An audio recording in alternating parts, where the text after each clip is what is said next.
hubungan dengan Allah Subhanahu wa taala. Nah, kita berada di antara itu.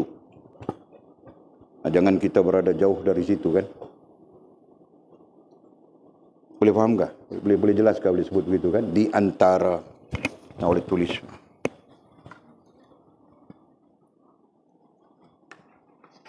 Ada 4 proses yang kita lalui, yang semua kita perlu lalui ya.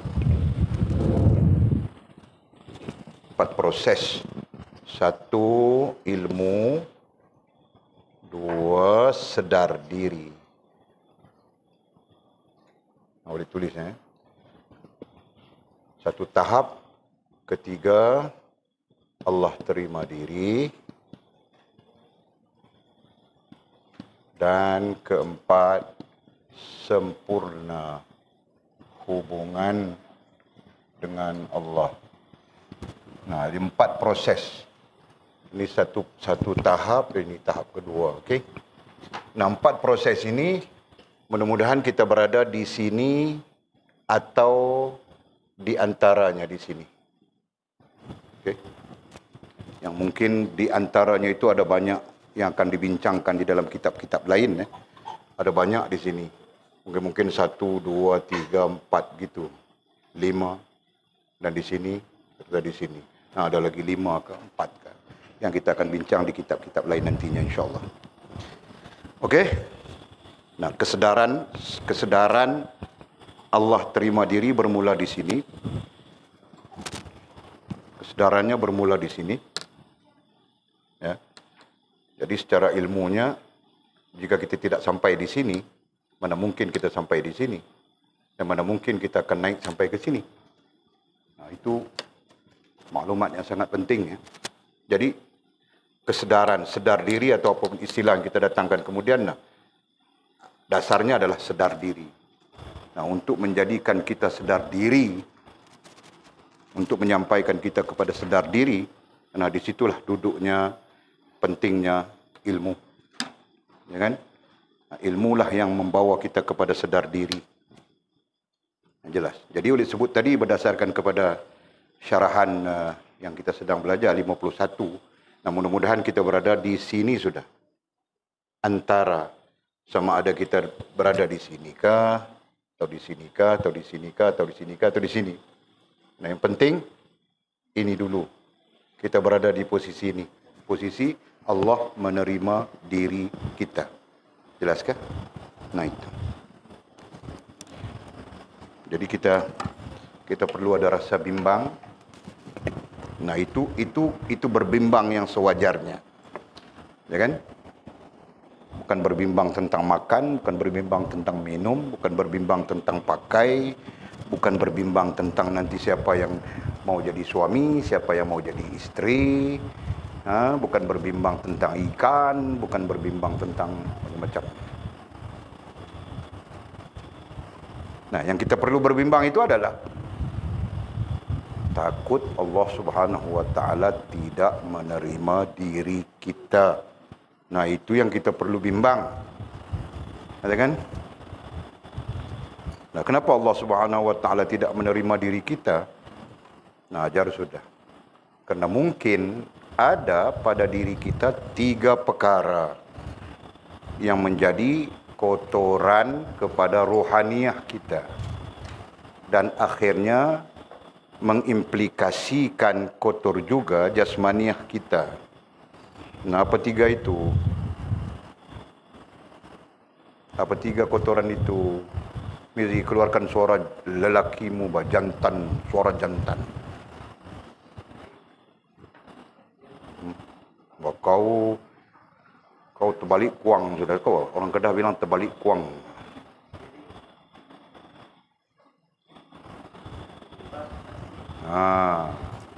Jangan kau sekejap ingat, sekejap lupa, Mizi.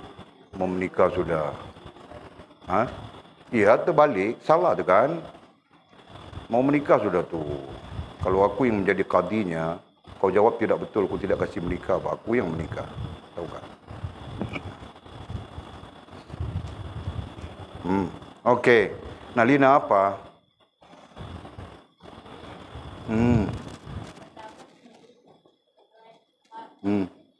Nah, pandai sudah Nina. Boleh menikah sudah, Pak? Tidak boleh lagi? Okey. Nah, pertama syirik, itu kotorannya. Yang kedua nifak. Dan yang ketiga fasik. Nah, semua ini tersebut di dalam Al-Quran. Nah, itulah kotoran-kotoran yang menyebabkan diri kita tidak diterima oleh Allah Subhanahu wa taala. Nah, sekaligus kita menyedari bahawa tugas kita, itu kan? Kita menyedari kerana kita berdiri dengan sedar sudah di sana. Nah, tugas kita apa? Tugas kita adalah membersihkan diri kita dari kotoran-kotoran tersebut. Nah, itu tugas kita. Tugas setiap kita, setiap umat baginda Nabi Muhammad sallallahu alaihi wasallam. Membersihkan diri kita. Nah, diri saja ada dua hal di situ. Satu namanya rohania, lagi satu namanya jasmania. Nah, ini berarti tugas kita membersihkan rohania dan membersihkan jasmania kita untuk sampai ke posisi Allah menerima diri kita. Jelas kan? Nah, hal ini ulang-ulang saja. Mudah-mudahan yang baru dengar mendapat manfaat. Nah, yang sudah dengar kuat di fikiran, di akalnya, begitu kan? Nah, kalau Walid dulu Syekh bercakap sekali saja ingat sudah. Macam mana mau ingat? Ada 3 catatan. Cakar ayam, cakar kerbau. Nah, yang lain baru cakar yang elok. Kan? Jadi ingat saja. Nah, kamu orang baru belajar kemarin dulu, ini hari lupa sudah. Kan? Okey. Nah, Walid bilang tadi mudah-mudahan doa saja kita, minta saja pada Allah Subhanahu wa taala. Nah, sambil kau berdoa, jangan kau terus-terus melakukan sesuatu yang menyebabkan Allah Subhanahu wa taala tidak menerima diri kita, gitu kan? Nah, sambil-sambil kita membetulkan diri kita, mohon petunjuk Allah, mohon pertolongan Allah. Nah, mudah-mudahan kita sampai kepada bersih rohania, bersih jasmania yang menjadikan kita layak untuk diterima oleh Allah Subhanahu wa taala. Nah, di sana kita perlu keluar daripada perasan. Faham ke? Nah, kita perlu keluar daripada perasan. Kenapa? Karena banyak orang atau ramainya perasan saja. Perasan Allah terima dia sudah. Kenapa? Nah, karena dia derma 2 ringgit. Faham ke? Perasaan Allah Subhanahu wa taala terima dia sudah. Kenapa? Nah, karena dia buat baik dengan orang itu, orang ini. Padahal Allah Subhanahu wa taala menerima itu setelah kita bersih dari syirik. Nah, itu sangat jelas dalilnya. Kita bersih dari nifak dan khilaf para ulama bersih dari fasik. Nah, fasik ada khilaf, tetapi nifak dengan syirik tidak ada khilaf langsung di kalangan ulama. Baik ulama usuluddin, dan lebih-lebih lagi ulama tasawuf. Dalam disiplin tasawuf, ya, lebih-lebih lagi mengatakan tidak ada khilaf. Yang khilafnya fasik saja. Kenapa? Kerana manusia itu la yakhlu anil khat'i wan nisyan. Kerana manusia itu tidak sunyi daripada salah dan silap, salah dan lalai. Nisyan itu selalunya dimaknakan dengan lalai. Nah, berarti manusia sering saja melakukan kesilapan itu, kesilapan ini. Nah, kerana itu para ulama berkhilaf tentang fasik. Nah, ini bermaksud mungkin saja ada fasik di dalam diri kita, tapi kita sudah diterima oleh Allah Subhanahu wa taala. Nah, maksudnya begitu. Jelaskah? Tetapi jika ada nifak, jika ada syirik, nah jelas sudah dalilnya. Ya kan? Surah Al-Kahfi ayat terakhir. Surah Al-Kahfi ayat terakhir. 110. Faman kana yarju liqa'a rabbih falyamal 'amalan salihan. Sesiapa yang mau Allah menerimanya. Itu terjemahan mudah ya. Faman kana yarju liqa'a rabbih. Sesiapa yang mengharapkan bertemu dengan Tuhannya. Nah, bertemu, para ulama mengatakan Allah menerimanya. Faman kana yarju liqa'a rabbih falyamal amalan salihah, maka dia hendaklah melakukan amalan yang baik. Amalan yang baik. Nah, amalan yang baik itu tidak ada melainkan apa yang didatangkan oleh Allah Subhanahu wa taala dan Rasul. Apa yang ditunjuk oleh Allah Subhanahu wa taala dan Rasul. Nah itu. Dan penghujungnya wala yusyrik, dan tidak mensyirikkan Allah Subhanahu wa taala bi ibadatihi, dalam ibadahnya, dalam kehambaannya. Nah itu tafsiran ilmu tasawuf ya. Dalam kehambaannya, tafsiran ilmu fiqh dalam ibadah. Tafsiran ilmu tasawuf dalam kehambaannya, dalam ubudiyahnya. Wala yusyrik bi ibadati rabbih ahada. Tidak mensyirikkan Allah Subhanahu wa taala dalam kehambaannya dengan suatu apapun. Nah, itu menjadi dalil. Nah, ini berarti jika ada syirik tidak diterima oleh Allah Subhanahu wa taala. Nah, sedangkan kita bercakap tentang Allah menerima diri kita di poin ketiga. Jelaskah? Nah, itu. Jadi bersihkanlah, kita berusaha untuk membersihkan diri kita. Nah, sekiranya kita bersih daripada apa yang kita sebutkan tadi, jelas sudah. Nah, sampai-sampai kita dengan Allah Subhanahu wa taala seperti bayi di pangkuan ibunya. Nah, itu keyakinan kita. Teks kita menyebut begitu. Nah, ketika itulah Allah Subhanahu wa taala akan memelihara, menjaga kita dengan kasih sayang dan mesra Allah, dan diberi rezeki oleh Allah Subhanahu wa taala tanpa ada kepayahan. Ketika itulah Allah Subhanahu wa taala menjaga, dipelihara ai menjaga. Nah, Allah jaga, Allah memelihara, menjaga kita dengan kasih sayang. Nah, Walid ajar sudah, kasih sayang itu rahman. Rahim, gitu kan? Kasih sayang itu rahim. Posisinya adalah rahim. Allah menjaga kita dengan rahimnya. Dan mesra Allah. Mesra Allah itu terkait dengan latif. Allah menjaga kita dengan rahim dan latif. Berbanding rahman. Para ulama tafsir menyebut bahawa rahman itu adalah as-sifatul umumiyah, sifat yang umum. Nah, kita pun terang sudah, rahman itu berlaku pada semua makhluk Allah Subhanahu wa taala. Baik manusia, baik jin, nah apapun jenis jin, bangsa gaib, bangsa nyata, termasuk para malaikatnya, nah, semua itu semua itu diberi Allah Subhanahu wa taala rahman. Dilimpahkan Allah Subhanahu wa taala rahman secara umum. Termasuk haiwan dan sebagainya. Tapi rahim hanya orang-orang yang diterima oleh Allah Subhanahu wa taala. Dan setelah Allah SWT menerimanya dan sempurna hubungan dengannya, maka Allah melimpahkan latif.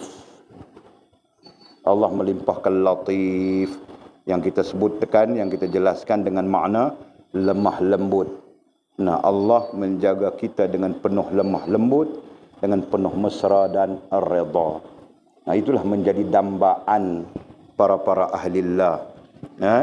Menjadi tujuan para ahlillah. Nah, moga-moga kita juga menjadi ahlillah dengan izin Allah Subhanahu wa taala. Nah, sekarang kita sambung kata musannif. Apabila Allah telah melucutkan dari si hamba, apabila Allah telah melucutkan, nah boleh saja mencabut, boleh saja membuang airnya. Apabila Allah telah melucutkan air, mencabut, membuang dari si hamba itu, nah itu isim isyarat, ada faktanya. Hamba itu, hamba apa? Hamba yang sempurna hubungannya dan perhubungannya dengan Allah Subhanahu wa taala. Apabila Allah telah melucutkan air, mencabut, membuang dari si hamba itu air yang sempurna hubungan dan perhubungannya dengan Allah, semua kecenderungan dirinya,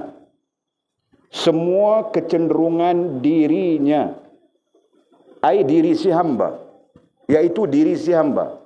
Nah, apa kecenderungan dirinya?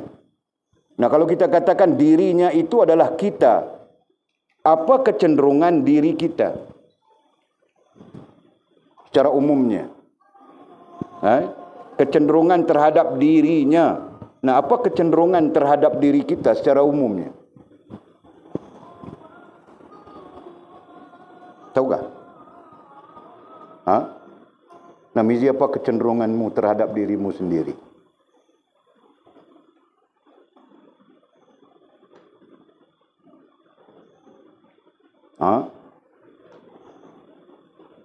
Kau punya kecenderungan apa? Banyak. Nah, kau senaraikan 10. Yang banyak itu kau sebut 10 saja. Bukan mau tahu semua, 10 saja. Nah, apa kecenderunganmu yang pertama? Nah, belajar bukan kecenderunganmu. Itu pasti sudah. Nah, lain dari itu apa?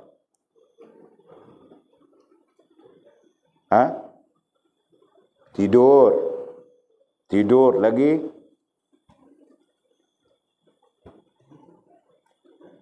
Mau ada awek lagi.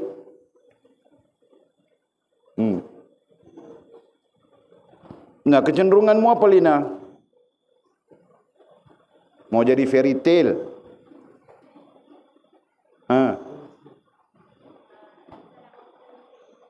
Rasa mau merempit? Apa dia bilang? Apa dia cakap apa? Munirah? Apa tu? Memenuhi keinginan. Nah, itu yang boleh tanya, kecenderunganmu apa? Jadi mau memenuhi keinginanmu itu apa? Jadi itulah kecenderungannya apa?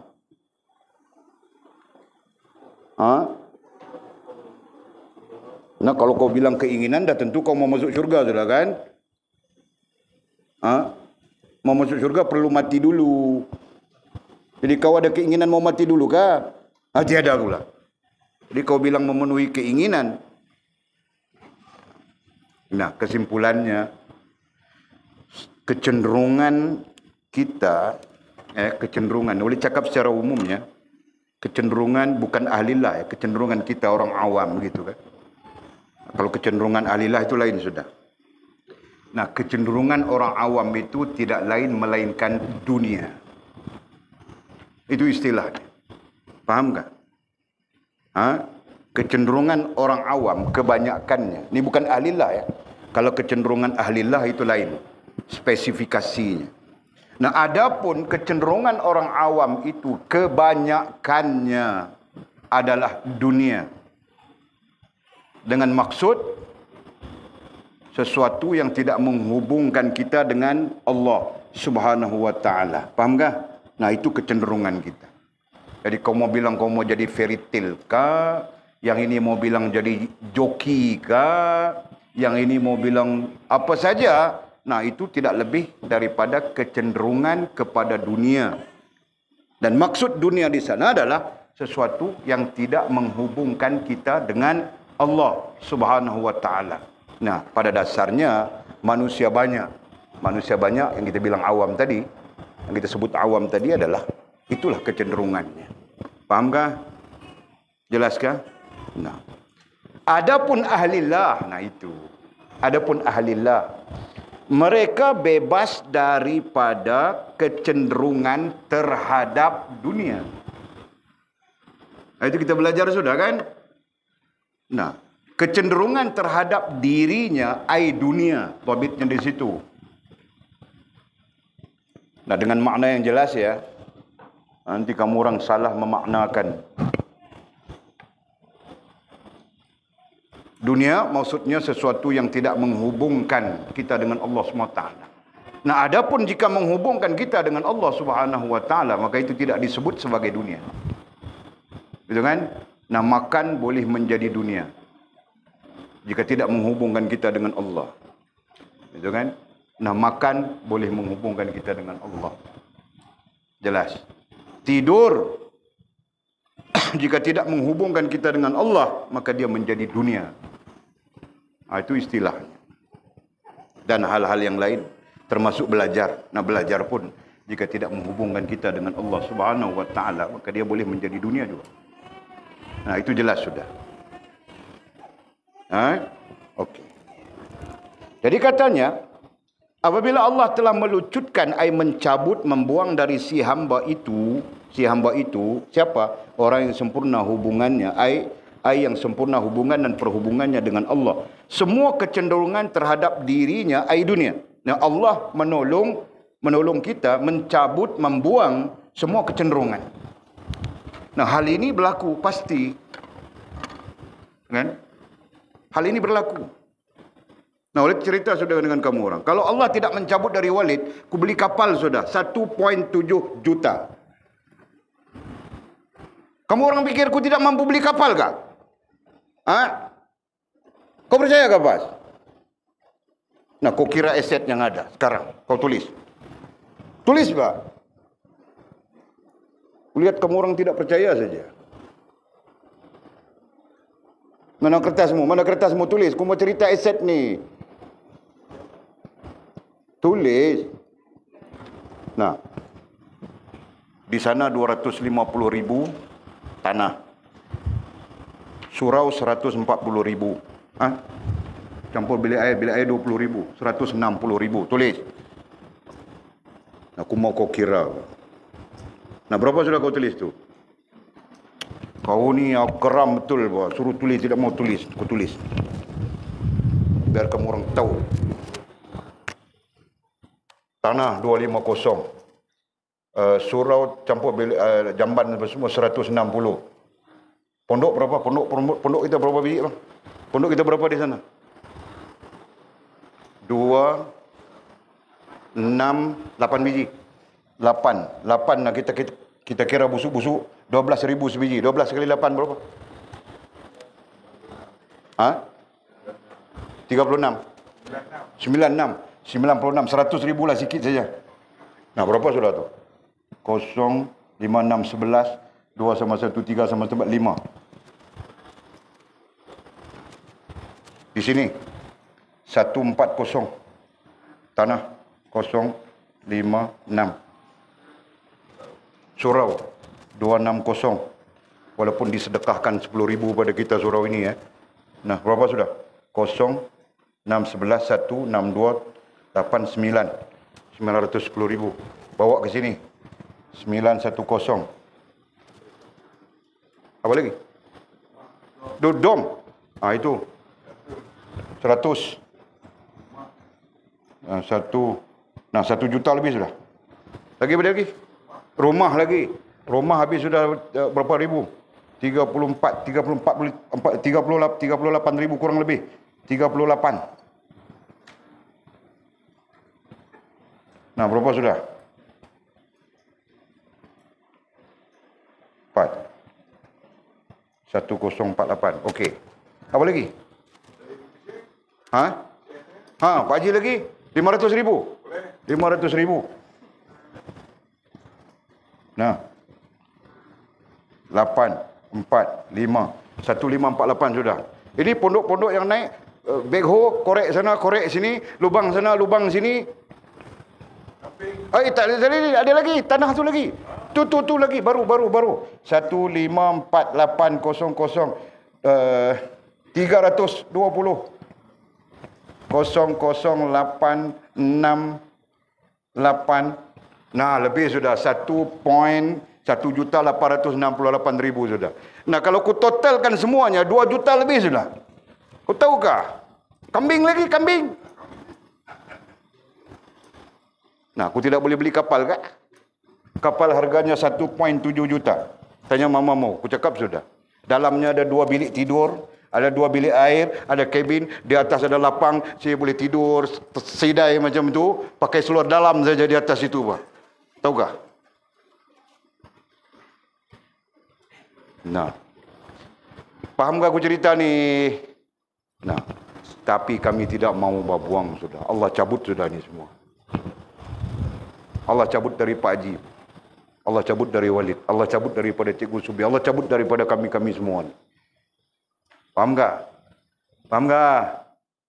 Nah, kami tidak inginkan itu, Pak. Sekalipun kau datang bawa free untuk kami tidak ingin. Tahu tak? Itu yang Walid mau kasih kamu orang faham. Nah nanti kau dapat Bashir Ahmad saja di Sabah sana, dia bilang, Fas, kau jangan pakai tudung ini, tidak cantik kau pakai tudung ini, kau mesti tunjuk rambut, kau buang sudah. Nah, aku takut itu, aku bimbang itu, faham tak? Nah, Jul pun serupa juga, bah. Kau dapat Mia saja, Nabi bilang, Manjul, tak payahlah pergi masjid-masjid ni, jomlah kita pergi dangdut. Nah, kau ikut dia. Nah, kerana dia saja kau pergi dangdut sudah, misalnya. Faham tak, Jul? Jelaskah? Fahamkah Sofia? Nah, jadi kita harap Allah mencabut semua itu daripada kita. Yang namanya dunia, yang namanya sesuatu yang tidak menghubungkan kita dengan Dia, dengan Allah Subhanahu wa taala. Fahamkah? Nah, itu. Nah, akhirnya aku beli juga babut kecil. Nah, jangan kamu bilang dunia itu. Iya, aku kasih tahu kamu orang ya, jangan kasih dengar di telingaku. Walid pun beli dunia juga. Jangan. Kami akan menjadikannya akhirat dengan Pak Ji. Tanya dia. Apa? Mau cari rezeki, kasih kamu orang makan. Nah begitu Pak Ji kan? Faham? Nah datang lagi Abuya kita, Ustaz Asri pun dah join kita sudah. Dia pun tinggal dunianya. Kalau dunianya kamu orang tahu apa? Masuk hutan. Nah, pandai kau. Nah, itu dunianya. Nah, sekarang dia join kita sudah. Nah, Allah cabut dari kami. Faham tak? Nah, kalau kamu orang tidak mengambil pelajaran, tidak mengambil i'tibar, nah sangat rugi kamu. Sangat rugi. Siapapun kita sangat rugi. Nah, itu maksudnya. Jadi mau kasih penjelasan saja. Betul tak, Ma? Betul ke figure ni? Mamamu mana tahu, Bang. Mamamu mau keluar, mau tanya pun tidak berani, mau tanya pun tidak berani. Ya, sebab itu aku tidak mau menikah lagi, kau tahu tak? Okey. Jadi katanya, maka Allah akan, setelah Allah cabut atau buang daripada kita kecenderungan terhadap dunia. Nah sebenarnya inilah harapan para ahlilah, harapan para salik, para salik, yaitu orang-orang yang berjalan kepada Allah Subhanahu wa taala dengan sedar diri. Nah itu harapannya. Kenapa? Kerana kita tidak mempunyai kekuatan apapun. Nah, begitu kan? Mau tinggal maksiat saja pun susah kita jual. Jika tidak pertolongan Allah, tidak dengan pertolongan Allah mencabut dari kita. Betul kan? Nah, kita pun pandai geram itu, geram ini. Nah, sebab itu Walid bilang, kurangkan berdosa dalam diam. Tinggalkan gitu kan? Nah, jangan. Nah, itu yang merusakkan kita. Jadi Walid harap anak-anak Walid jangan begitu, Jul kan? Jul kau perhati saja, Jul. Apa-apa kau report saja padaku, Nah, jangan kau pun terlibat. Okey. Maka Allah akan cenderungkan, nah jika itu berlaku benar, jika benar berlaku, maka Allah akan cenderungkan hati manusia lain terhadap si hamba itu. Nah, Allah akan cenderungkan hati manusia terhadap si hamba itu. Hamba yang mana? Yang sempurna hubungan dan perhubungannya dengan Allah. Nah, ada di kitab lain lebih besar, bilang Allah akan cenderungkan sekalian makhluk kepada si hamba itu. Nah, itu kitab lain. Nah, boleh sebut saja kitab. Nah, apa? Nama kitabnya apa? Sekejap. Abul Haris Al-Muhasibi dalam kitabnya Adabun Nufus. Nah, itu kitab besar itu. Kitab tabi'in. Kitab yang disusun oleh tabi'in. Nah, kita tahu sudah semuanya kan? Imam Abul Haris Al-Muhasibi. Nah, lahirnya bila? Rantau, lahirnya bila rantau? Nah, mula kau mau fikir kitab di mana, kitab letak di mana sudah. Nah, kalau Walid ingat saja. Nah, kami dulu kalau tidak ingat ini begini Mbak, begini. Dengan ruler panjang itu. Abu ya mau beli ruler bila janji mau beli ruler panjang tu? Tiada? Ada? Nah, lepas ini tidak ingat ku pukul Mbak. Biar kasih bengkak. Ragging Mbak. Walid pernah kena, kamu orang perlu kena juga. Nah, Abul Haris Al-Muhasibi lahirnya bila? Pak Haji di sana yang ingat, kamu orang ni tidak ingat apa? Belajar apa ni? Biar Pak Haji sebut tadi. Kalau Pak Haji tidak sebut, kau pun tidak ingat bah. Nah itu semua tahun-tahun apa? Tahun tabi'in. Nah, jadi dia menulis kitabnya Risalah Mustarsyidin, terjemahan kita baca. Khatam sudah. Nah, tidak tahu siapa yang membaca sekarang. Bilang sudah baca, jangan tinggal baca, buat majlis baca. Buat tidak buat, Walid tidak tahu. Nah, kitabnya lagi satu besar, Adabun Nufus. Nah, di dalam sana tercatat tentang itu. Apabila apabila hubunganmu sempurna, hubungan dan perhubunganmu sempurna dengan Allah, dan tidak ada kecenderungan kepada dunia, nah Allah memerintahkan sekalian makhluknya yang lain tunduk kepadamu dan berkhidmat kepadamu. Nah, dalam kitab-kitab pun ada kan? Dalam kitab-kitab pun sebut sudah. Nah, sekurang-kurangnya lihat muka surat berapa? Muka surat 49. Nah, ada tersebut di sana, bukan? Nah,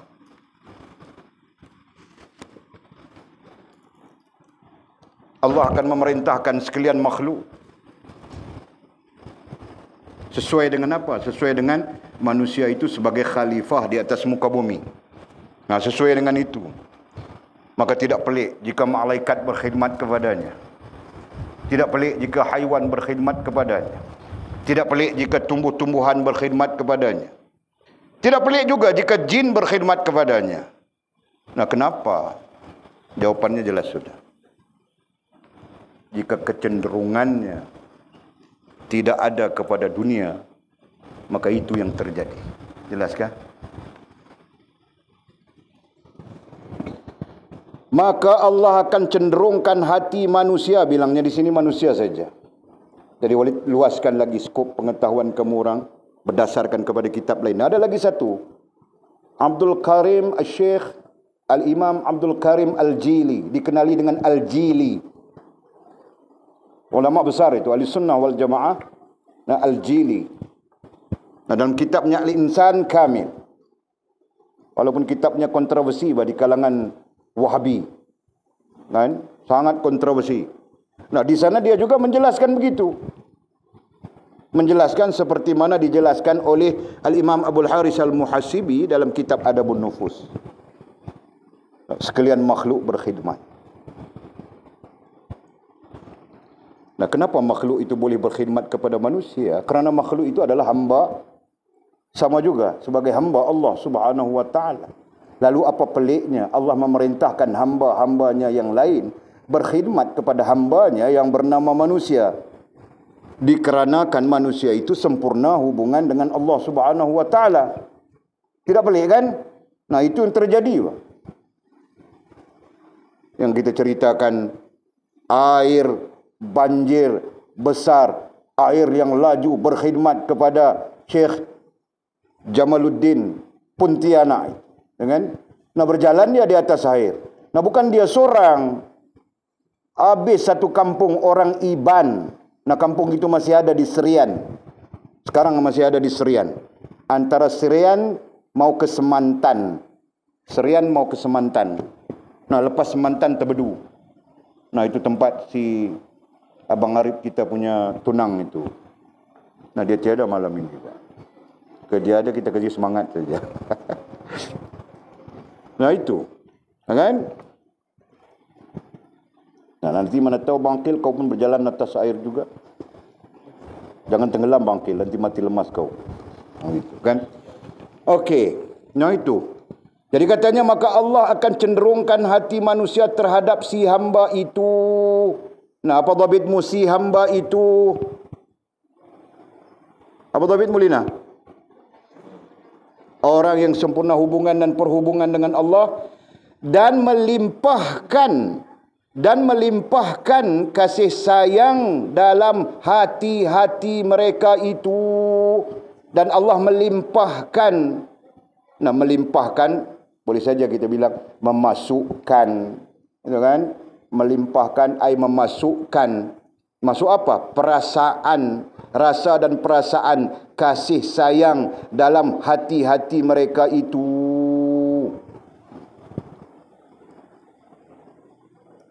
Allah masukkan perasaan kasih sayang. Nah, kalau kita pakai, kita sebutkan tadi Imam Abdul Haris Al-Muhasibi. Nah, kalau kita pakai hujahnya, berarti Allah masukkan kasih sayang bukan saja pada manusia, nah, pada jin, pada malaikat, pada sekalian makhluk Allah Subhanahu wa taala yang nyata maupun yang gaib. Nah, Allah masukkan rasa kasih sayang.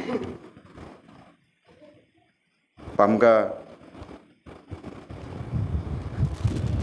Maka Allah akan cenderungkan hati manusia terhadap si hamba itu. Nah, bukan saja manusia, boleh sambung tadi kan, bahkan sekalian makhluk. Dan melimpahkan kasih sayang, dan Allah memasukkan rasa dan perasaan kasih sayang dalam hati-hati mereka itu. Nah, Allah masukkan dalam hati mereka itu kasih dan sayang pada kita manusia yang sempurna hubungan dan perhubungan dengan Allah Subhanahu wa taala. Nah, lebih spesifik, nah, yang tidak ada kecenderungan kepada dunia. Nah, itu. Jelas Makil? Okey. Yang kau tidak jelas itu apa? Kasih tahu boleh.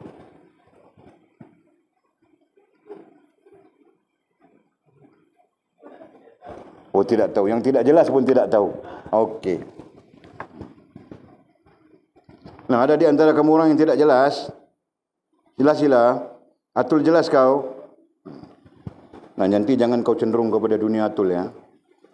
Okey. Nah, mamamu marah bah. Walid bilang kau mau jadi pramugari, mamamu marah saja. Bilang dia kasih motivasi pada anak-anak ini jadi pramugari. Bukan ku kasih motivasi bah. Ku mau kasih ibarat. Nah, itu kan. Nah, mamamu bilang motivasi. Kemudian dia bilang malu bah. Mamamu sangat sayang kamu orang. Aku pun heran. Dengan aku pun dia tidak sayang begitu. Ha? Urusan kamu orang saja silap sikit dia marah. Silap sikit dia marah.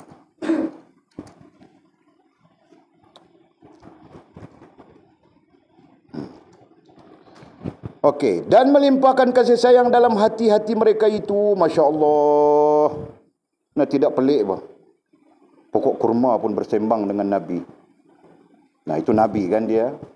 Nah, hal ini bukan soal dia Nabi atau dia siapa. Hal ini terkait dengan orang yang sempurna hubungan dan perhubungannya dengan Allah. Nah, jika dia Nabi itu mukjizat namanya. Nah, jika dia bukan Nabi tapi dia sempurna hubungan dan perhubungan dengan Allah, itu karamah namanya. Nah, kalaupun dia tidak berada di posisi-posisi yang layak karamah, nah ada di bawah lagi namanya izzah. Nah, jika pun tidak izzah, nah ada lagi di bawah namanya himmah. Jelas kan? Nah, jangan di bawah lagi. Karena di bawah lagi itu adalah kemurkaan Allah Subhanahu wa taala. Nah, jelas sudah kan? Ingatkah dia punya? Nah, itu semua kamu orang belajar dalam carta maqamat. Ha? Nah, sebab itu carta itu jangan buat kasih elok Bamizi, Anjung. Ditulis kasih elok, kasih sempurna, dan nanti jadi rujukan. Itu kan? Nah, jangan. Tidak ada orang yang mengajar begitu. Kalau kau masuk universiti pun universiti tidak mengajar kau begitu.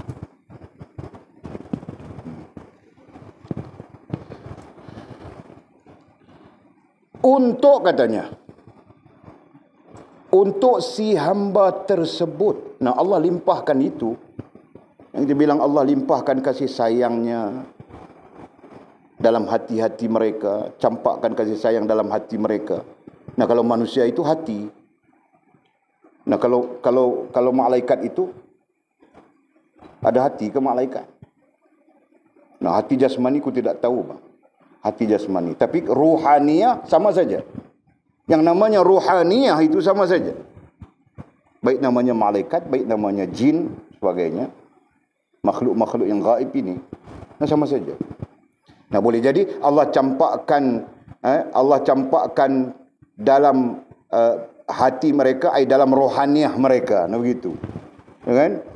Rasa kasih sayang kepada si hamba. Siapa? Mudah-mudahan kita yang sempurna hubungan dan perhubungan dengan Allah Subhanahu wa taala. Untuk si hamba tersebut, bahkan Allah campakkan, Allah berikan untuk si hamba tersebut, sehinggakan semua orang kasih kepadanya. Sehinggakan semua orang. Nah, tadi orang itu yang boleh tukar, kan?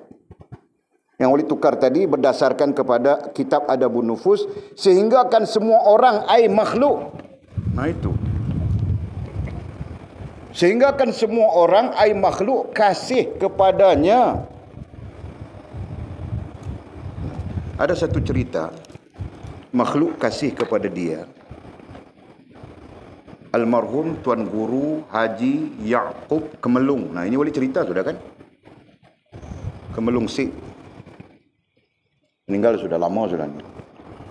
Nah, dia naik harimau. Datang mengajar, naik harimau. Balik mengajar pun naik harimau. Nah, harimau. Kalau sekarang makhluk yang namanya harimau, semua orang lari. Kan? Walid bukan harimau, ular pun Walid lari. Harimau. Tapi Tuan Guru ini datang mengajar naik atas belakang harimau, pulang mengajar naik atas belakang harimau. Cerita ini diceritakan oleh orang soleh. Orang soleh meninggal sudah. Jadi mereka menjemput Tuan Guru Haji Yaqub ini datang mengajar di surau. Tapi satu kepelikan yang berlaku. Nah, dari jauh nampak saja lampu sampai di satu tempat dia padam lampu. Nah, kemudian dia jalan dalam gelap saja ke surau. Begitu juga dia mau pulang. Dia mau pulang, jadi dia bawa lampu sampai satu tempat dia padam lampu. Jadi ini yang menjadi kepelikan orang. Nah, celah-celah itu ada yang nakal-nakal. Datang belajar sekejap, lepas itu turun. Turun perlahan-lahan pergi tunggu dekat mana selalu Tuan Guru padam lampu. Duduk dia orang di situ. Nah, Tuan Guru lepas mengajar, lepas solat, datang dia jalan bawa lampu. Nah, sampai di situ padam. Dia orang tengok saja. Tiba-tiba datang seekor harimau besar. Nah, Tuan Guru naik saja di belakang harimau, berjalan saja harimau itu. Nah, kisah ini adalah kisah yang dibenarkan oleh orang-orang yang soleh. Kan? Yang menjadi murid-murid soleh, yang belajar dengan dia, bercerita. Manusia, Tuan Guru Haji Yaqub itu manusia, dia bukan jin, dia manusia. Nah, dulu kita ada simpan gambarnya, tidak tahu kemana pergi. Tuan Guru, alim. Nah, dia pun naik harimau. Kenapa harimau tidak makan dia? Nampak? Nah, kerana Allah mentakdirkan, memasukkan yang kita bilang tadi, rasa kasih makhluk lain kepada hamba-hambanya yang sempurna hubungan dan perhubungan dengan Allah. Jelaskan. Nah, itu terkait dengan kita bincang sudah Rahim, Latif. Nah, pada hakikatnya Allah Subhanahu wa taala paling tidak mencampakkan rasa kasih secara umum, secara umum kita bilang. Allah campakkan rasa jinaknya makhluk lain kepada manusia. Nah, jika tidak jinaknya ayam kepada manusia, kau tidak boleh makan ayam. Betul kan? Jika tidaknya kambing, kau tidak boleh makan kambing. Jika tidak jinaknya sapi, kau tidak boleh makan sapi. Nah, apalagi jika sapi itu mempunyai akal, dia pun berpikir macam mana mau makan kita. Betul kan? Faham tak? Kalau Allah SWT anugerahkan kepada ayam itu akal, nah kita tidak sempat makan ayam. Bahkan kita berlawan saja dengan ayam. Sebab ayam pun mau makan kita.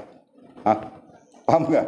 Nah, Allah menundukkan kepada kita ayam, sapi, itu, ini sebagai rezeki kepada kita.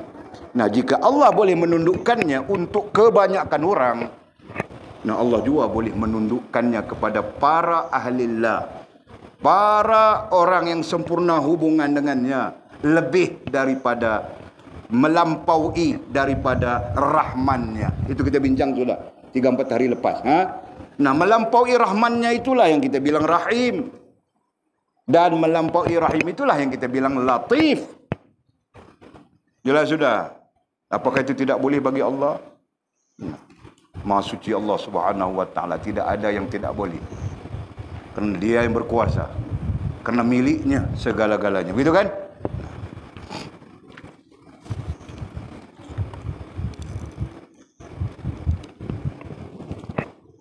Allahu Akbar. Ulang ayatnya. Maka Allah akan cenderungkan hati manusia terhadap si hamba itu, ada airnya di sana, dan melimpahkan, ada airnya di sana, kasih sayang dalam hati air rohaniah di sana kan, rohaniah mereka itu untuk si hamba tersebut, untuk air kepada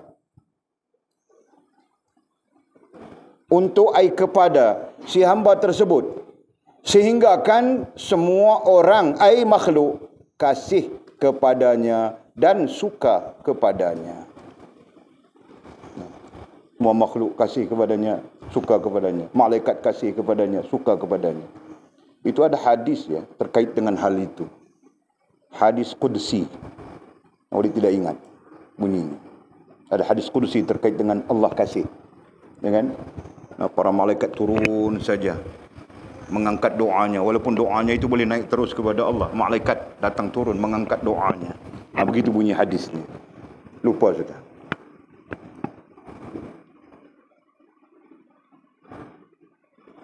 Sehingga kan semua orang makhluk kasih kepadanya dan suka kepadanya. Masya Allah. Ini yang suka kepada kita iblis saja. Kan? Betul. Yang suka kepada kita iblis saja. Lepas itu ejen-ejen iblis, kan? Itu yang suka kita. Malaikat tidak suka kita. Jadi malaikat jauh saja daripada kita. Nah, ruang-ruang kita, ruang-ruang kerohanian kita itu kosong saja daripada malaikat. Kosong saja daripada rohaniah yang mukminin, salihin. Nah, ketika itu datang macam-macam. Hantu raya lah, kan, jin raya lah, apa raya lah, semua lekat kita. Faham tak? Faham kau dicerita? Datang macam-macam, langsui lah. Nah, ada apa di kaum Mizi? Berapa lama sudah kau belah? 3 bulan sudah kan? Nah, 3 bulan sudah. Nah, kurang-kurangnya 6 bulan kau kena belah. Mau kah? Mau ambil kah? Nah, belah dulu.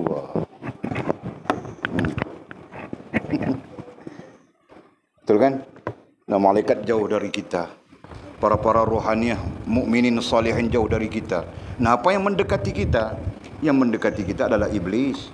Dan mereka-mereka yang menjadi apa? Mereka-mereka yang menjadi ejen-ejen kepada iblis.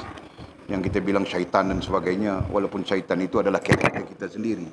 Ya kan? Nah, itu yang menjadi. Nah, mereka masuk ke diri kita. Membisik-bisikkan sesuatu kepada kita. Nah, apa yang dibisikkan? Nah, Allah bilang begitu dalam Quran. Alladhi yuwaswisu fi sudurin nas. Nah, membisik-bisikkan kecelaruan. Membisik-bisikkan kebimbangan. Sehingga berbimbang dengan sesuatu yang bersabit dengan dunia berlebihan. Nah, tidak berbimbang langsung urusannya dengan Allah. Berdosakah? Apakah tidak dia bimbang? Yang dia bimbang adalah urusan dunianya. Perkara-perkara berhubung dengan dirinya. Penuh kebimbangan. Mau kerja apa kalau belajar pondok? Mau kerja apa kalau belajar agama? Nah, bimbang dia. Padahal rezeki itu telah ditetapkan oleh Allah Subhanahu wa taala. Jelaskah? Dibisik-bisikkan itu, dibisik-bisikkan ini. Nah, dibisik-bisikkan, lebih bahaya dibisik-bisikkan apa ya? Buruk orang itu, buruk orang ini. Nah, dia punya buruk tidak nampak. Faham tak? Orang itu tidak betul, orang ini tidak betul, dia seorang saja yang betul. Itu bentuk-bentuk bisikan. Faham tak?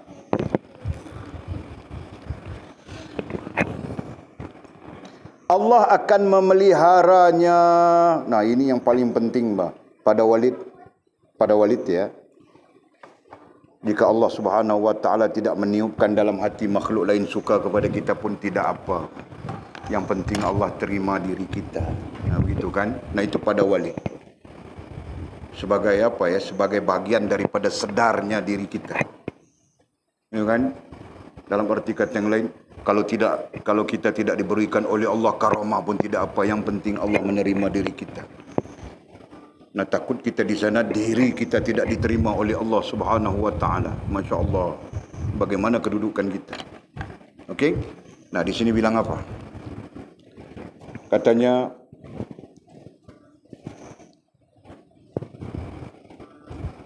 Allah akan memelihara ai menjaganya. Allah akan memelihara ai menjaganya dengan sebaik-baiknya. Nah, tidak ada penjagaan yang baik melainkan penjagaan Allah kan. Nah, itu hakikat yang kita perlu faham. Tidak ada penjagaan yang baik, yang terbaik melainkan penjagaan Allah. Yang namanya kita makhluk, tidak mampu mau jaga apapun. Nah, mau jaga mata kita dari bermaksiat saja pun tidak mampu bangkil kan? Sebab maksiat itu syok kan bangkil kan? Aduh, pandai bang. Mau jaga diri kita dari terlibat dengan lara yang sia-sia itu pun dah kita tidak mampu sudah. Penuh dengan sia-sia saja hidup kita. Ya kan? Nah, apalagi mau jaga diri kita terkait hubungan dan perhubungan dengan Allah Subhanahu wa taala. Nah, maha lemah kita. Maha tidak punya daya dan upaya kita, melainkan dengan pertolongan Allah Subhanahu wa taala. Nah, Allah lah sebaik-baik pelindung. Wallahu khairan hafizan wa huwa arhamur rahimin. Nah, itu Al-Quran menyebut begitu. Allah lah sebaik-baik pemelihara, penjaga. Dan dia maha pengasih dan mengasihani hamba-hambanya. Allah akan memeliharanya, ai menjaganya dengan sebaik-baiknya. Nah, Allah yang maha tahu menjaga kita sebaik-baiknya. Kita yang tidak tahu berada di dalam penjagaan Allah Subhanahu wa taala. Nah, tidakkah itu satu keadaan yang sangat bagus, satu keadaan yang sangat baik?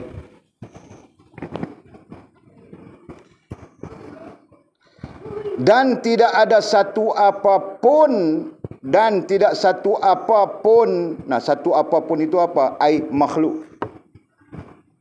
Dan tidak ada satu apapun ai makhluk, benda, perkara. Tiga perkara di situ, tiga hal di situ. Dan tidak ada satu apapun ai makhluk, benda, perkara. Jadi kalau kamu suka dhamir dikomakan saja.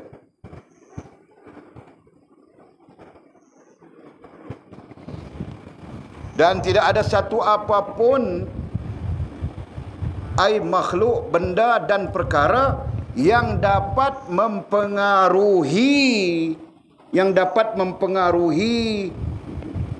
Nah, kita belajar sudah dasar awal yang selalu mempengaruhi kita melalui nafsu kita adalah makhluk, benda dan perkara.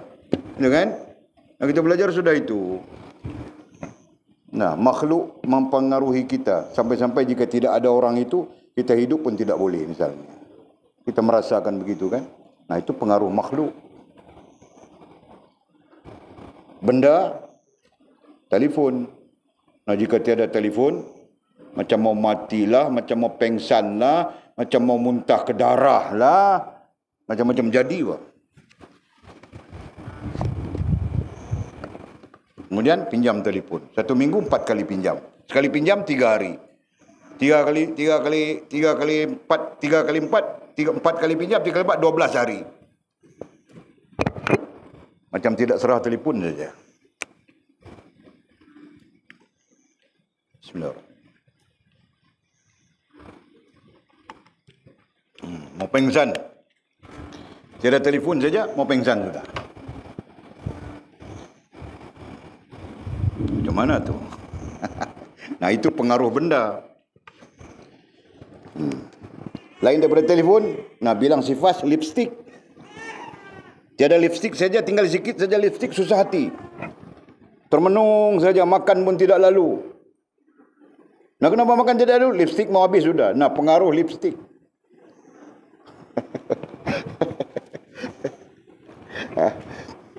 Nah, contoh saja kan. Nah, atau lain-lain, Mbak. Selalu memberi pengaruh. Nah, nanti kamu orang ada istri, kau mau tengok apa yang mudah mempengaruhi istrimu. Jol ya Jol, Bangkil, Rantau, Mizi, Anjung. Apa yang mudah mempengaruhi istrimu. Nah, kau bawa lalu di kedai jual kain yang tulis banner besar itu, harga meletup, kedai runtuh, 80%, 80% offer. Nah, tulis begitu. Kau tengok dia jadi apa? Tahu ke Jul? Kau faham ke? Kau faham yang aku cerita ni? No. Tidak kira siapa yang menjadi isterimu ya. Kau bawa saja. Kau berhenti saja di depan kedai yang ada tulis banner besar-besar, harga runtuh, harga meletup atau apa saja ditulisnya. Kan? Kain langse, kain itu, kain ini, bilangnya 80% discount. Nah, kau tengok dia mau jadi apa? Nah, itu mau cerita tentang apa? Pengaruh. Ya kan? Faham ke, Fas? Pengaruh. Faham ke? No, betapa benda sangat mempengaruhi. Nah, ada lagi. Luar daripada makhluk, yang kita sebut makhluk, benda, ada lagi perkara, bilang perkara. Nah, sesuatu hal. Nah, sangat mempengaruhi. Dia suka saja dengar orang cerita begitu, cerita begini. Wah. Jadi dia terpengaruh saja dengan hal. Padahal dia sendiri pun tidak tahu apa. Orang yang cerita pun tidak tahu apa. Kan? Okey.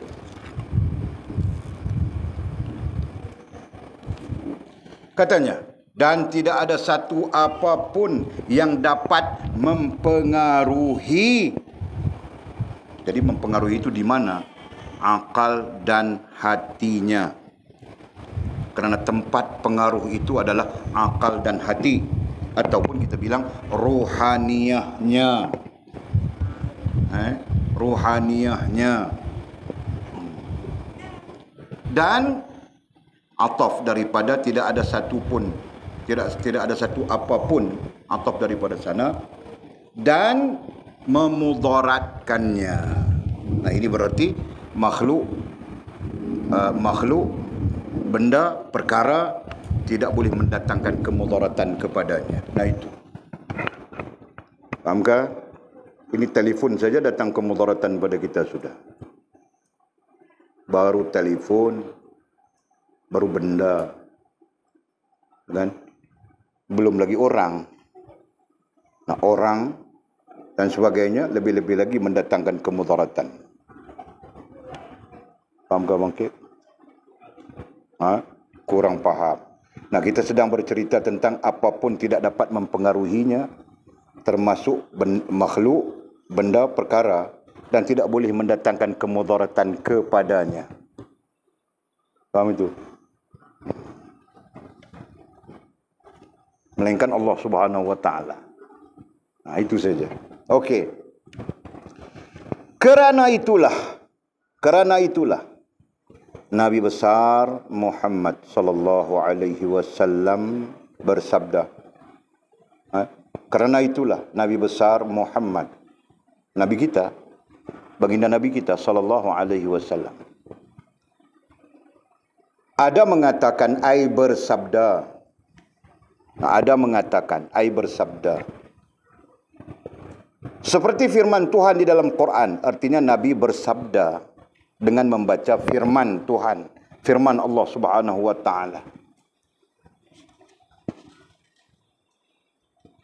Nah, apa maksudnya? Sesungguhnya kawanku ai penolongku. Nah, Al-Quran jika kita baca dari teksnya tidak diterjemahkan dengan kawannya, diterjemahkan dengan penolong. Innama waliyukumullah.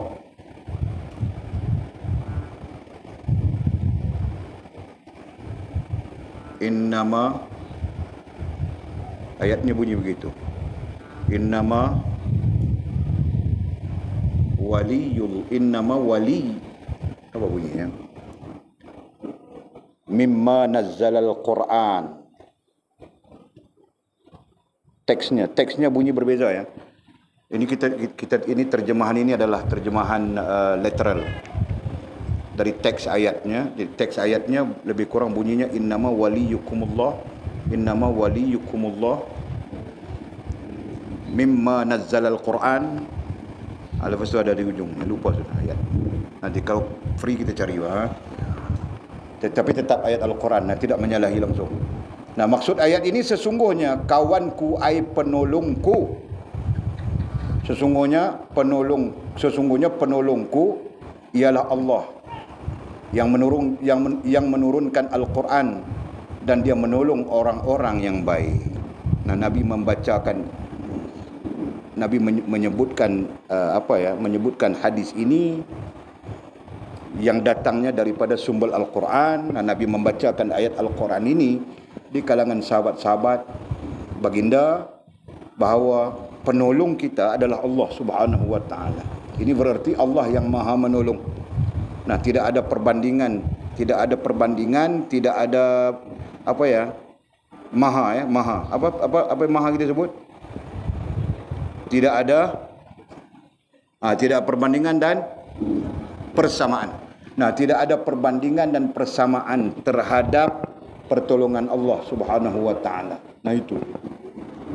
Tidak ada perbandingan dan persamaan terhadap pertolongan Allah. Maka sebab itu disebut sesungguhnya kawanku ai penolongku ialah Allah yang menurunkan Al-Quran dan dia menolong orang-orang yang baik. Dan Allah Maha menolong orang-orang yang baik. Adapun orang-orang yang baik itu, dari segi tafsirnya adalah orang yang sempurna hubungan dan perhubungannya dengan Allah Subhanahu wa taala. Nah, jelas? Mudah-mudahan Allah Subhanahu wa taala memberi kita ilmu menyelesaikan pengajian kita syarahan yang ke-51 ini. Nah, jadi kesimpulannya, kalau kita perlu maukan pertolongan Allah, bawa diri kita menjadi orang yang sempurna hubungan dan perhubungan dengan Allah. Jangan biarkan. Kita ada dua keadaan saja. Satu, kita biarkan diri kita hanyut macam sampah. Nah, yang kedua, kita tidak mempedulikan, kita tidak mempedulikan kedudukan kita di sisi Allah Subhanahu wa taala. Nah, ini berdasarkan kepada syarahan berapa kita belajar? Berdasarkan kepada syarahan yang ke-50. Ada dua keadaan kita, jauh, sama ada jauh daripada Allah atau dekat dengan Allah SWT. Nah, itu perlu difikirkan. Nah, jika kita tidak memikirkan jauh dekat kita dengan Allah, kita akan hanyut. Kita hanyut dalam suasana, dalam keadaan yang kita tidak tahu apa yang akan terjadi. Itu kan? Nah, akhirnya kita sangkut dengan itu, sangkut dengan ini, sangkut dengan sesuatu yang merosakkan kita. Nah, mungkin kita sedar, mungkin saja kita tidak sedar. Kan? Nah, mula-mula sangkut begini, lepas itu jadi macam-macam, jadi rusak. Nah, seperti seorang perempuan yang sangkut kepada orang yang tidak dikenali. Kan? Nah, mula-mula dia sangkut begini, pelan-pelan, akhirnya dia rusak. Sama saja. Nah, hari ini banyak orang perempuan mudah saja sangkut dengan orang yang tidak dikenali. Nah, jadi berhati-hati kamu orang perempuan. Jadi kata musannif, syarahan yang ke-52. Sesungguhnya Allah akan menguji satu golongan daripada orang-orang yang beriman yang menjadi walinya. Nah, pada dasarnya kita belajar sudah tentang Allah menguji hamba-hambanya. Khususnya syarahan yang ke-47, 48, 49. Nah, kita belajar tentang Allah menguji hamba-hambanya. Nah, kerana kita sebahagian daripada hamba Allah Subhanahu wa taala, nah justru kita belajar mengenali bentuk-bentuk ujian. Gitu kan? Dari mana? Dari syarahan 47, 48, 49. Dan kita berkesimpulan bahawa Allah Subhanahu wa taala menjadikan kehidupan ini sebagai ujian. Nah, langsung tidak ada yang terlepas daripada ujian itu. Bagaimanapun keadaan kita. Kau beriman, tetap kau berada dalam ujian. Kau kafir, tidak beriman, kau tetap berada di dalam ujian. Sama saja. Kenapa? Kerana kehidupan itu sendiri adalah ujian. Nah, ini berarti orang ini menoreh getah. Orang ini cop kelapa sawit. Nah, dia pun melalui ujian. Orang ini kaya, orang ini miskin. Nah, mereka pun melalui ujian. Sama saja. Nah, itu maksudnya. Nah, kemudian kita belajar sudah yang namanya ujian itu dalam 3 bentuk. Dalam 3 apa ya? Dalam 3 nama. 3 keadaan. Dalam 3 keadaan. Satu namanya malapetaka. Ya kan? Yang kedua namanya bala bencana. Yang ketiga namanya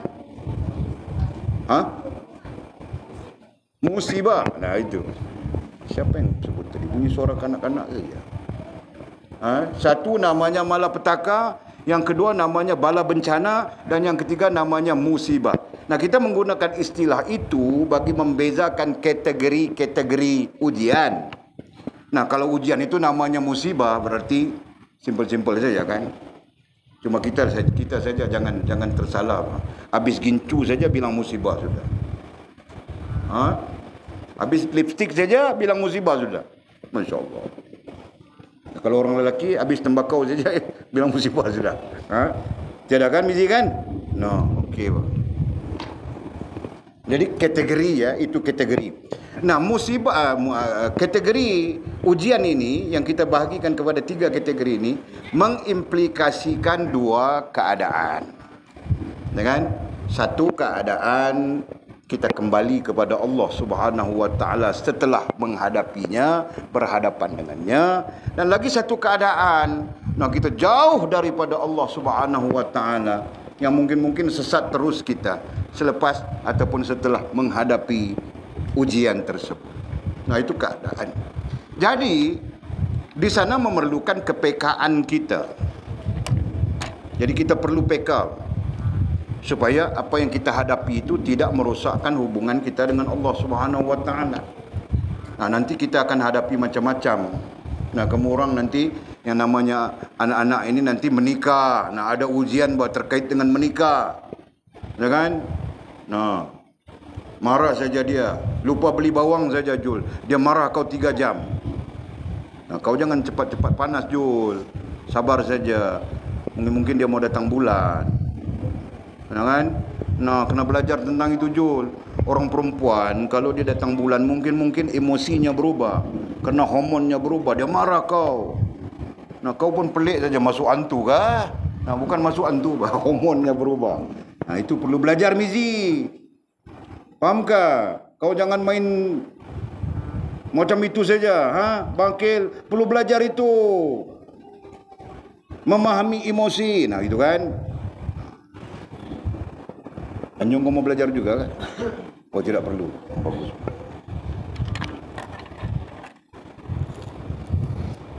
Okey. Nah, jadi ujiannya, dengar Walid cakap ya. Nah, kami yang umur ni, Walid sudah 50. Nah, ramai-ramai di antara kita, Pak Haji, pakcik-pakcik, abuya kita, kami orang-orang yang berumur ni dah melalui satu jangka masa umur yang panjang. Nah, berarti kami melalui semua ujian-ujiannya itu. Ya kan? Nah, kamu orang di umur ini, nah, kamu orang akan melalui perjalanan hidup seperti kami. Nah, kamu orang juga akan melalui ujian-ujian itu. Paham tak? Bergaduh rumah tangga, tidak cukup itu, tidak cukup ini, kurang itu, kurang ini. Nah, ketika itu terserah kita bagaimana menghadapi ujian itu supaya tidak merusakkan hubungan kita dengan Allah Subhanahu wa taala. Paham sila? Nah, nanti kau marah Jamal sampai rusak hubungan kau dengan Allah Subhanahu wa taala. Paham enggak? Kau mengamuk dengan dia. Itu ini kau mengamuk dengan dia. Nah, akhirnya rusak hubungan kau. Kenapa rusak hubungan kau dengan Allah? Kau derhaka dia misalnya. Paham enggak? Nah, jangan begitu. Ha? Paham anakku? Nah, begitu, Pak. Atul pun serupa. Kau punya budin ketot tu. Jangan kau berperang dengan dia sampai derhaka dia, Pak. Ha? Dia sekadar mampu dia saja. Kau mau pakai maskara apa? Maybelline. Apa namanya? Yang mahal tu. Aku pun tidak tahu, Pak. Ha? Nah, dia bilang aku tidak mampu sayang. Dia panggil sayang kau, tahu tak? Aku tidak mampu ni. Jadi, aku tidak mampu, tidak apa-apa. Alhamdulillah. Cukup lah. Jangan kau mengamuk-ngamuk kerana itu. Ha? Nah, contoh. Sama saja ada hal-hal yang lain. Okey. Dia bilang kita tidur atas tikar saja. Cukup lah. Aku tidak mampu bilangnya. Alhamdulillah. Begitu betul. Ha?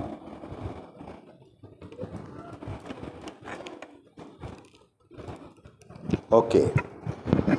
Jadi kita terus belajar ya, syarahan yang ke-52 ini.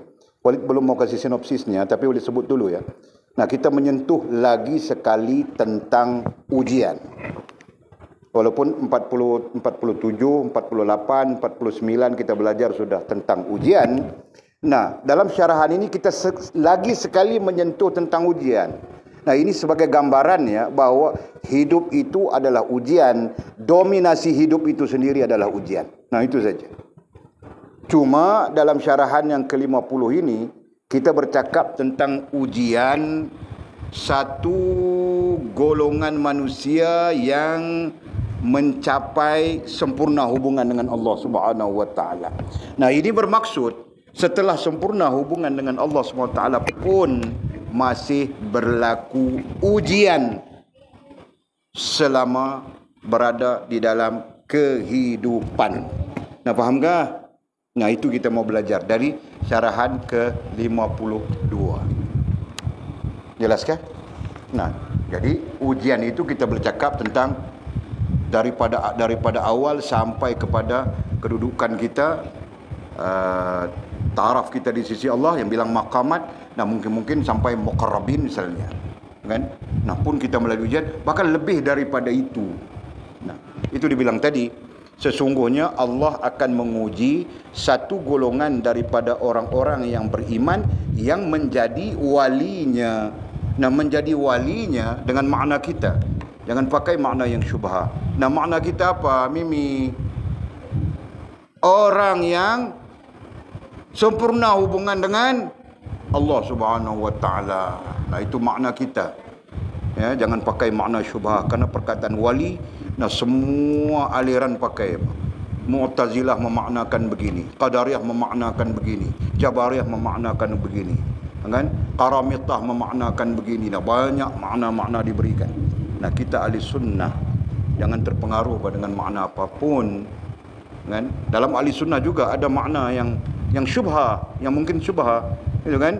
Nah, kita keluar daripada syubha, kita pakai makna yang sangat jelas, yaitu sempurna hubungan dengan Allah Subhanahu wa taala. Jadi kita baca ya, sesungguhnya Allah akan menguji satu golongan daripada orang-orang yang beriman yang menjadi walinya, ai sempurna hubungan dengannya. Dan yang dihampirinya. Nah, adapun orang yang sempurna hubungan dengannya itu yang dihampirinya, yang mana Allah hampir dengannya. Nah, perkataan hampir itu sendiri pun syubha, kan? Nah, kita pakai perkataan hampir itu dengan Allah terima diri dan sempurna hubungan dengan Allah Subhanahu wa taala. Nah, itu bagi memaknai istilah hampir, perkataan hampir dengan Allah. Nah, ini pun satu hal, takut Walid kita terlibat dengan syubhat. Nah, ada orang bilang hampir dengan Allah itu sampai boleh tidur di atas ribanya. Macam mana tu? Bahaya kan? Nah, boleh tidur atas riba itu suami saja. Suami boleh tidur atas riba isteri, isteri boleh tidur atas riba suami. Okey? Nah, lain jangan. Faham ke? Lain boleh juga apa? Tidur atas riba rangsui ke? Tidur atas riba pontianak ke? Nah, kalau mau kambing pun tidak boleh apa? Dia terajang kita kan? Gitu lah. Okey. Okey, jadi katanya yang menjadi walinya ai sempurna hubungan dengannya, dan yang dihampirinya ai Allah terima dirinya dan sempurna hubungan dengannya, dan yang diberinya ilmu keruhanian. Ilmu yang diberinya ilmu keruhanian. Nah, kenapa diberinya ilmu keruhanian? Ya, sesiapa yang Allah Subhanahu wa taala menerima dirinya, nescaya Allah akan memberinya ilmu keruhanian. Nah, ilmu kerohanian itu apa? Nah, kita belajar sudah. Ilmu yang menghubungkan kita dengan Dia. Jelas kan? Ilmu yang menghubungkan kita dengan Dia, ilmu yang menghubungkan kita dengan Allah. Ilmu yang menghubungkan kita dengan Allah Subhanahu wa taala itu istilahnya apa? Lazim disebut ilmu hakikat.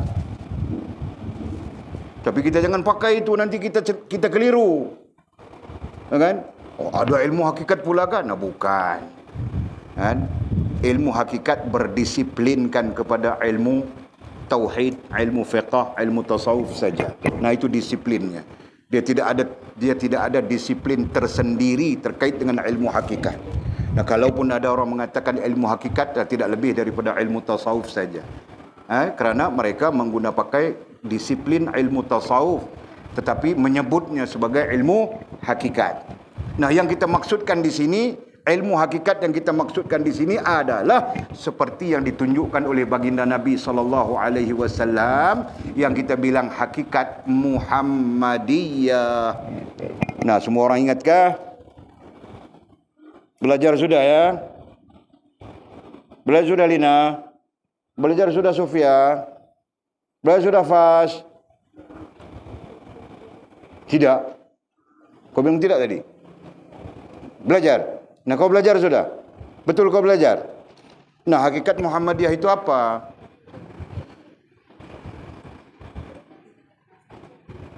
Nah, rasa dan perasaan baginda Nabi kita sallallahu alaihi wasallam. Jelaskah bagaimana rasa dan perasaan baginda Nabi kita sallallahu alaihi wasallam terhadap apa? Mana si Sila lari sudah? Nah, terhadap apa tul? Bagaimana rasa dan perasaan baginda Nabi kita sallallahu alaihi wasallam? Yang bilang hakikat tadi, hakikat itu adalah rasa dan perasaan baginda Nabi. Nah, bagaimana rasa dan perasaan baginda Nabi itu terhadap apa? Nah, bukan bagaimana ya, terhadap apa? Bagaimana satu soalan berasingan. Nah, rasa dan perasaan baginda Nabi itu terhadap apa?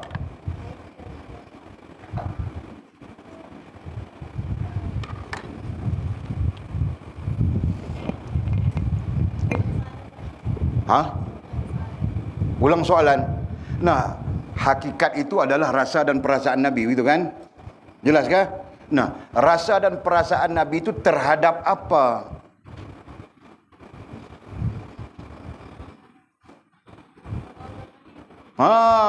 Bagus, Pak. Boleh menikah sudah. Rasa dan perasaan Nabi itu terhadap Allah. Nah, Nabi mempunyai rasa dan perasaan tersendiri terhadap Allah. Nah, kita kena belajar, kita perlu belajar bagaimana rasa dan perasaan Nabi terhadap Allah. Gitu kan? Nah, Nabi mempunyai rasa dan perasaan terhadap agama.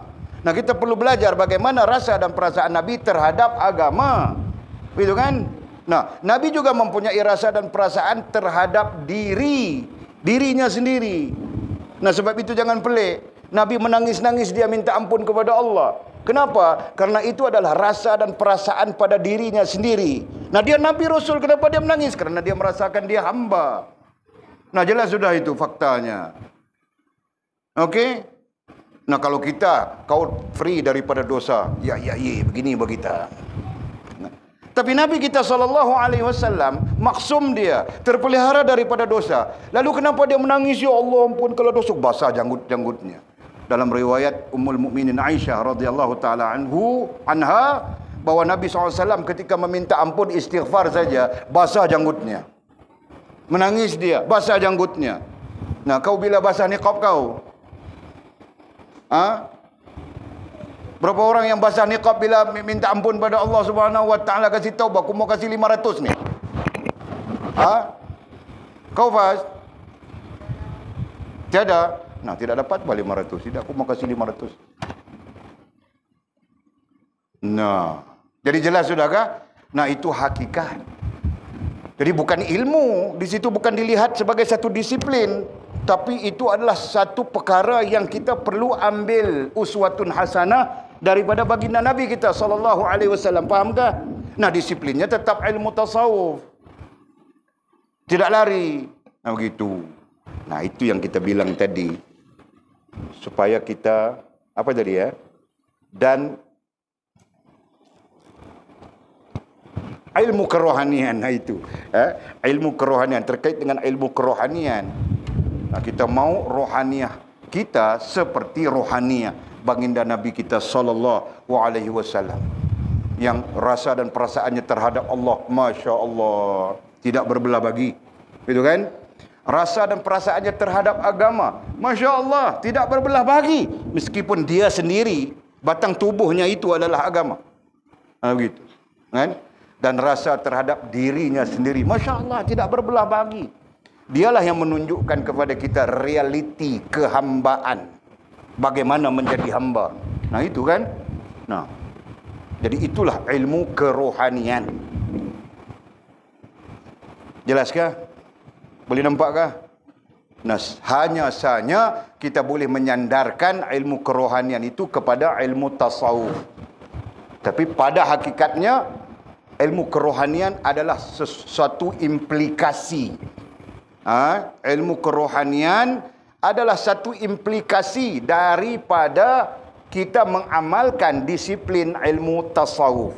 Nah, itu satu implikasi, satu kesan, satu hasil. Nah, Allah menganugerahkan kepada kita dari sana ilmu kerohanian. Nah, yang menyebabkan kita tahu macam mana mau berfikir, macam mana mau merasa. Ya kan? Nah, jika dibiarkan kita main rasa kita saja, kita yang paling betul, orang lain semua salah. Kita yang paling elok, orang lain semua bagus. Orang lain semua tidak bagus. Nah, itu yang lazim berlaku kepada kita. Fahamkah? Nah, kemudian kata musannif, wallahu a'lam.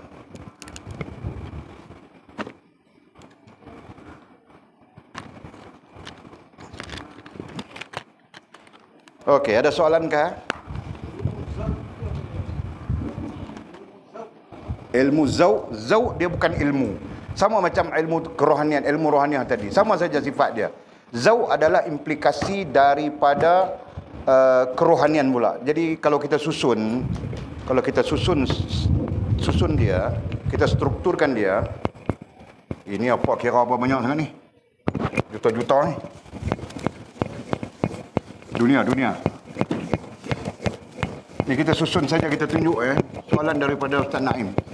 Okey, kalau kita susun menaik kita susun menaik. Nah, di sini tasawuf. Ini satu disiplin daripada sini.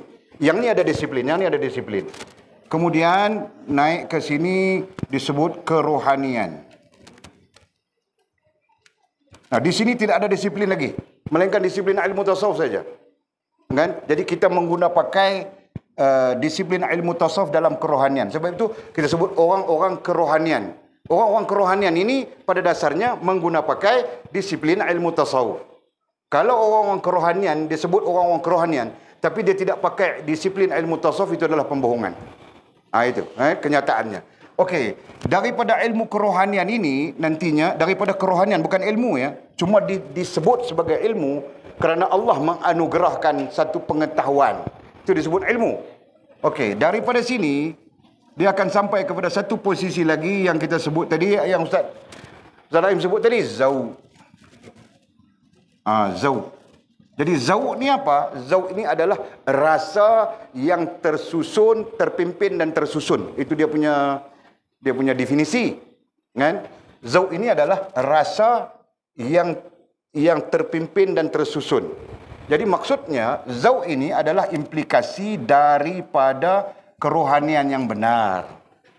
Betul kan? Dan kerohanian yang benar ini adalah implikasi daripada ilmu tasawuf, disiplin tasawuf yang benar. Itu dia punya struktur dia. Jadi benar disiplin ilmu tasawuf akan menyampaikan kita kepada benarnya kerohanian, yang kemudian diistilahkan ilmu kerohanian. Benarnya kerohanian, maka dia akan menghasilkan zauq. Zauq itu sendiri adalah implikasi kerohanian. Boleh faham ke Tuan Naim? Boleh nampak idea lah? Itu. Di zauq ni dia ada tingkat-tingkat dia macam-macam lah. Hak ni pun dia ada tingkat 1, 2, 3. Paling kecil ulama bincang 3 tingkat. Paling kecil ulama bincang lah. Tapi ada ulama bincang sampai 7 tingkat zauq. Kan? Kemudian yang dinamakan rohani pun sama saja. Tingkat 1, 2, paling kecil ulama bincang. Paling tinggi ulama bincang kalau tidak silap saya 9. Tingkat kerohanian. Jadi kita tak boleh masuk benda tu lagi. Kita kena go on basic dia macam ni, dan habis yang ni kita akan masuk kepada bab tu nanti insya-Allah pada pengajian peringkat master.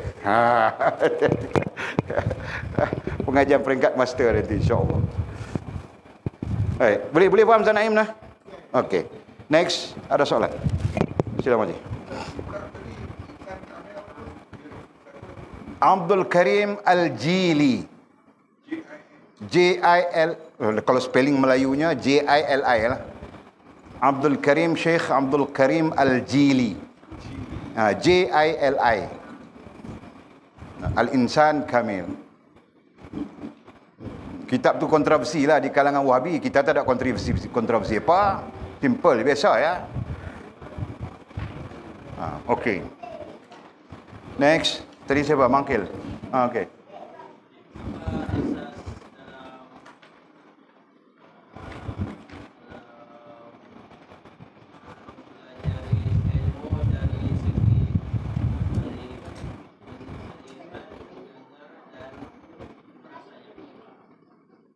Ulang soalan kau. Soalan itu. Apa soalan kau?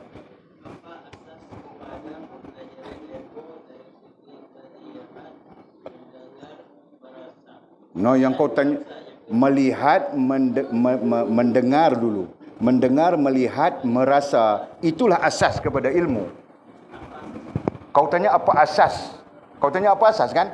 Nah, apa asasnya kepada mendengar, melihat dan merasa, faham dan faham. Itu kan? Nah, itu asasnya. Jadi penjelasannya begini, Bangkil. Asas kepada ilmu itu yang mendengar, melihat dan memahami. Mendengar, melihat, memahami itu asas kepada ilmu. Jadi kalau persoalan kau asas kepada melihat, mendengar, memahami, itu soalan kau. Nah, berfikir bah. Itu asasnya. Itu kan? Kalau kau tidak ada fikir, bukan kau bah. No, ramai orang di keliling kita tidak ada fikir, bah. Kalau dia ada fikir, dia datang belajar, bah, kan? No, itu. Nah, mereka tidak ada fikir. Dan tidak ada fikir, dia mau belajar apa? Dia rasa dia pandai saja. Faham tak? Jelas kah? Nah, itu. Okey.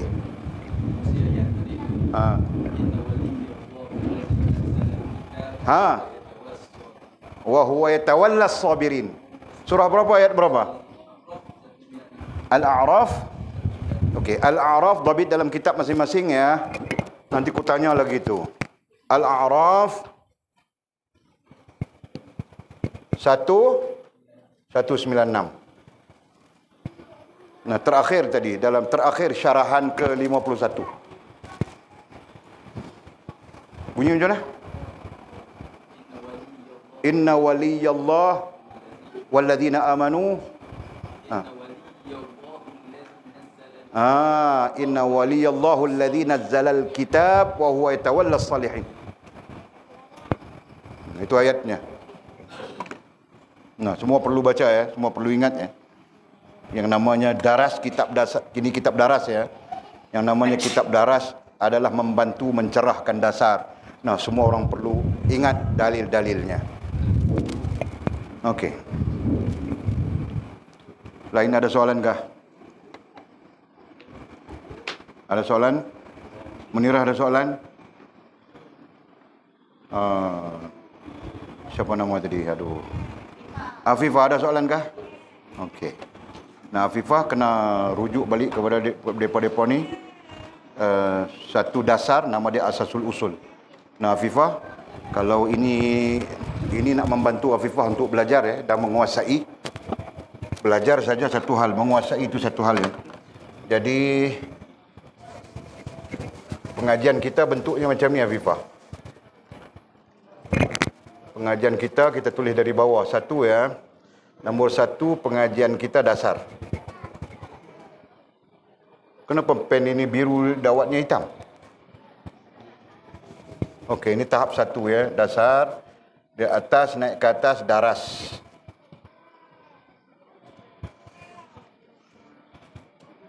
Ini bentuk pengajian.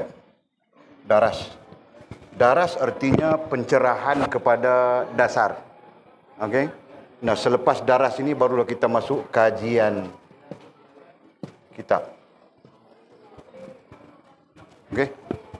Jadi kajian kitab ini mungkin kita akan letak di atas meja kita 3 ke 4 ke 5 kitab sekali.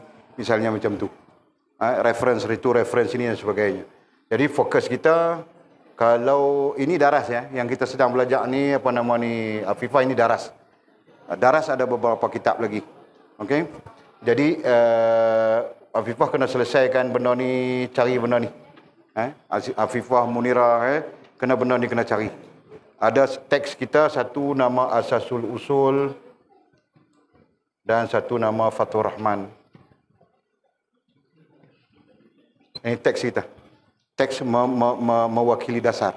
Dan kita ada dasar lain. Kita ada dasar fiqh, kita ada dasar tasawuf, kita ada dasar tauhid. Jadi kita ada. Cuma ini adalah dasar yang lebih dasar.